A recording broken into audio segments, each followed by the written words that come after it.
All right, so we're working on my shitbox Forester here, and there's always been this thing with a lot of 08 to 14 cars, mainly the Imprezas, WRXs that we see, but I haven't found another person with a Forester that had this problem.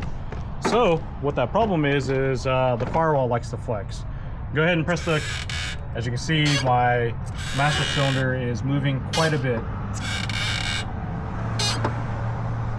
So that's even with braces already on it, and as you can see that it really doesn't seem like it's going to do very much. So what we're going to do is we're going to drill out the spot welds, and it took a little bit the other day to figure out where they were at, but they're almost in the same general area of the Impreza. So we're going to try to drill one or two of them out, and then we'll test it out and see what happens. So permanent marker barely worked, but hopefully you guys will be able to see it. But these are the spot welds that are the main issue here, and then there's two more that are right here. So hopefully you guys can see that. And you've got to, when you're doing these, you got to do one at a time, because if you don't, if you drill all the spot welds, the firewall will pull out on you.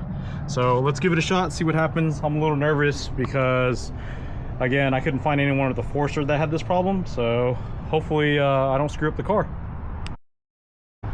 So I drilled in the first hole, and the problem is that we hit a ton of insulation, and we pushed the wire through and it's not going through.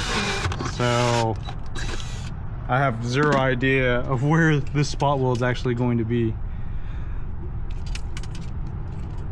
So we're going to try it again, and hopefully we can pull this out, because yeah, not a good look. Oh well, here's what it is. Well, this time it went through pretty easy. So let me check the other side now. Okay, so the good news is that the welding rod that we stole from Jeremiah actually went through. So it ends up putting it over by the driver's side pedal. So I ended up finding it. So let's try it. I ended up finding it. You did find it? Yep. Sweet. So I was able to locate the wire, obviously. And so now we're going to put the hardware through it, and we're going to bend a little bit of the hard wire, if I can get it in my hands, and then that way we can pull it up and secure it. So as you can see, I've got a little bit of an L on it, and it should just pull up, and I'm gonna have Andrew pull it up on the other side while I try to guide it through here. All right, so we got the first one through. It's pulled all the way through. We're gonna snip it a little bit and then put the nut on it. We got one in.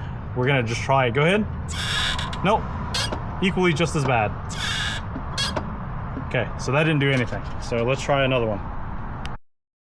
So we were able to get two in. I started to drill this one, but one, it's not really fully on the spot weld because of the angle of the windshield, and we couldn't even attempt this one at all just because that obviously the windshield's in the way. So we're gonna have to reconvene and figure that out. But unfortunately, these two alone made zero difference. So hopefully these two will make the difference, but unfortunately these two didn't do anything.